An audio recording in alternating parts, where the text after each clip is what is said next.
It was just another Friday evening at Kaiser Permanente Hospital in Hayward, California.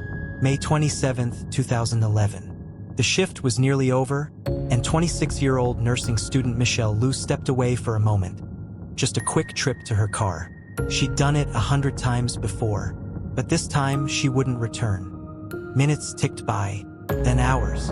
Her co-workers grew uneasy. Her coat and bag sat untouched. And then her car suddenly reappeared in the parking garage, speeding past her frantic colleagues. The door was smeared with something dark, blood, and Michelle was gone.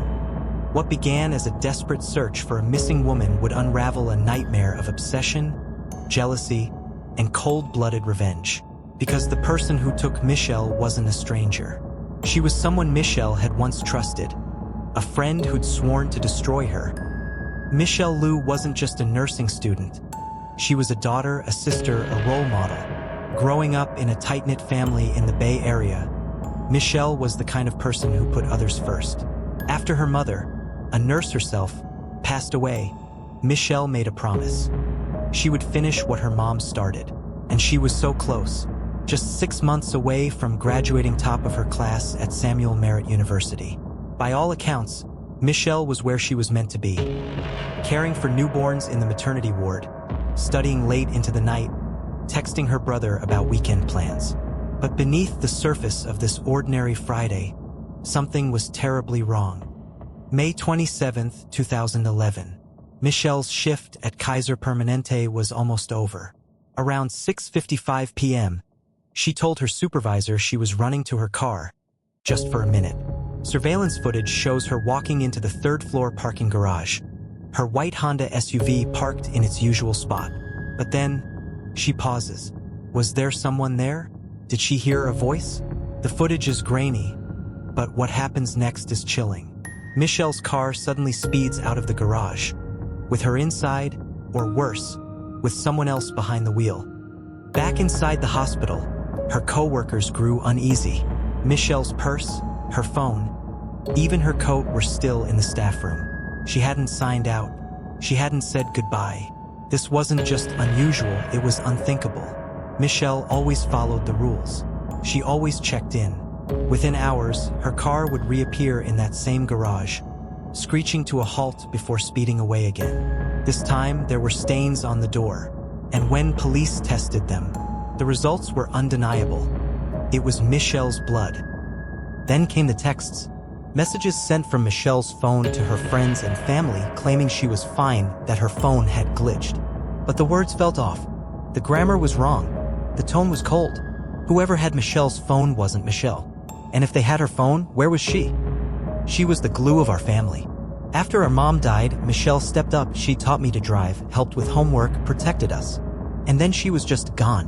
When those texts came through, I knew. That wasn't my sister. As the night stretched into morning, the Lu family's worst fears took shape. Michelle wasn't lost. She wasn't confused.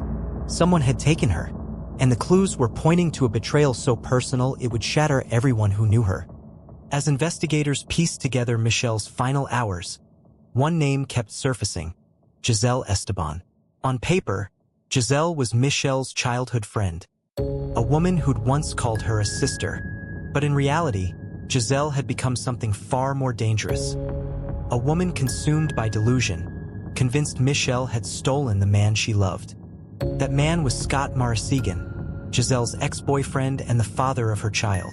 Their relationship had been toxic for years, marked by breakups, restraining orders, and Giselle's escalating paranoia. Though Michelle and Scott had briefly dated years earlier, before Giselle ever entered the picture, Giselle became obsessed with the idea that they were still involved. Even after Scott moved on, even after Michelle started dating someone else, Giselle's rage festered. And soon, she began plotting. You will be honest with me about Michelle, or I will take your life, and hers. You can take that to the grave. This wasn't an empty threat. Scott had secretly recorded Giselle during one of her outbursts, a moment so chilling it would later be played in court. But what police uncovered next proved this was no crime of passion. Giselle had planned Michelle's murder with terrifying precision. Days before the murder, Giselle stole a student ID from Samuel Merritt University. She used it to access restricted areas, even pulling up class schedules, learning exactly when Michelle would be alone in that parking garage.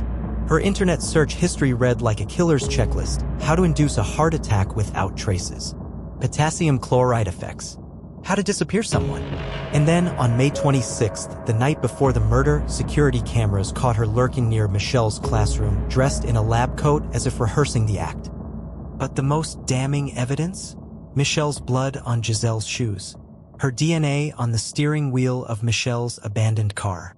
And the final, grotesque twist: Giselle had Michelle's phone, texting frantic loved ones from a Chuck E. Cheese, trying to buy herself time as the search for Michelle's body began.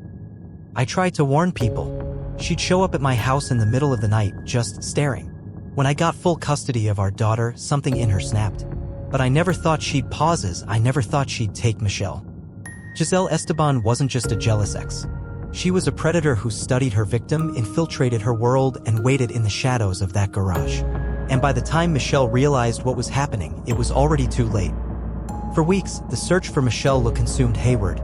Volunteers combed through fields.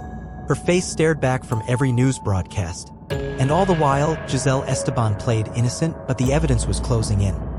Forensic tests revealed a horrifying match. The blood spatter on Giselle's sneakers wasn't just human, it was Michelle's.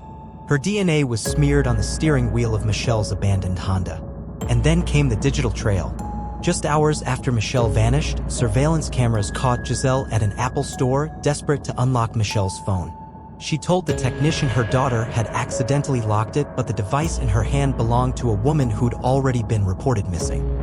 Forensic tests revealed a horrifying match. The blood spatter on Giselle's sneakers wasn't just human, it was Michelle's. Her DNA was smeared on the steering wheel of Michelle's abandoned Honda. And then came the digital trail. Just hours after Michelle vanished, surveillance cameras caught Giselle at an Apple store, desperate to unlock Michelle's phone. She told the technician her daughter had accidentally locked it, but the device in her hand belonged to a woman who'd already been reported missing. Confirmed tonight that the skeletal remains found in this isolated ravine are those of missing nursing student Michelle Liu. Police say the location, just 12 miles from Giselle Esteban's home, was methodically chosen. 3 months after she vanished, Michelle Liu was finally coming home, but not the way her family prayed for. The woman who dreamed of healing others had been discarded like trash. And as candles flickered at her vigil, one question haunted everyone: how could someone who'd once called Michelle a sister do this?